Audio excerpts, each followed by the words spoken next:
ജിൻസിയുടെ ഭർത്താവിന് അലക്സിനാണ് കിഡ്നി അസുഖം. അപ്പോൾ ഡയാലിസിസ് നടന്നുകൊണ്ടിരിക്കുകയാണ്. ഡയാലിസിസ് നടന്നു കഴിഞ്ഞപ്പോൾ ഈ മനുഷ്യൻ, അതായത് രണ്ടുപേരും കൂടി വളരെ സന്തോഷമായിട്ട് ജീവിച്ചതാണ്, ചെറുപ്പക്കാരാണ്. പക്ഷെ പെട്ടെന്ന് അങ്ങോട്ട് കാലാവസ്ഥ മാറി വേറൊരു ലെവലിലായി.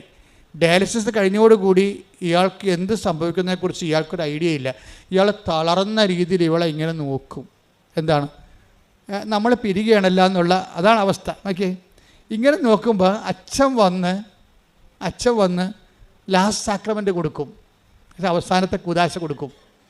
അപ്പോൾ അച്ഛൻ പോയി കഴിയുമ്പോൾ ആശുപത്രിയിൽ ബന്ധുക്കളെല്ലാം ഇവളെ കെട്ടിപ്പിടിച്ച് കരയും. ആ ഓരോ സിറ്റുവേഷൻസ് നോക്കി, ഈവൻസ് കണ്ടില്ലേ? അച്ഛൻ പോയി കഴിയുമ്പോൾ അവിടെ ഉണ്ടായിരുന്ന ബന്ധുക്കൾ, സ്വന്തപ്പെട്ടവരെല്ലാം ഈ ജിൻസിയെ കെട്ടിപ്പിടിച്ച് കരയും. എന്ന് വെച്ച് കഴിഞ്ഞാൽ അവളുടെ ഭർത്താവ് തീർന്ന് പോയി, ഈ ലോകത്തുനിന്ന് വിടപിരിഞ്ഞെന്ന രീതിയിലേക്ക് കഴിയും. പക്ഷേ ഇവള് പറയണത് ഞാൻ കരഞ്ഞില്ലെന്ന് പറയണം. അതാണ് ഡിസ്പോസിഷൻ. അതാണ് ഉടമ്പടി ഒരു മനുഷ്യനെ എങ്ങനെയാണ് ചേഞ്ച് ചെയ്യണം നോക്കണം. ഈ വിഷയങ്ങളെല്ലാം എൻ്റെ മുമ്പിൽ നടന്നുകൊണ്ടിരിക്കുകയാണ്, പക്ഷെ ഞാൻ മാത്രം കരഞ്ഞില്ല. എന്താ കാര്യം? എനിക്കറിയാം അമ്മ ഏതെങ്കിലും നിമിഷം ഉടമ്പടി എടുത്തു കഴിഞ്ഞാൽ അമ്മയുമായിട്ട് ഉടമ്പടിയിലാണ്. അപ്പോൾ ഏതെങ്കിലും സമയത്ത് അമ്മ ഈ വിഷയം അറിയും. അച്ഛൻ വന്നതും അച്ഛൻ പോയതൊക്കെ ആദ്യം അറിഞ്ഞത് ആരാ? അമ്മ അറിഞ്ഞിട്ടുണ്ട് ഇത്.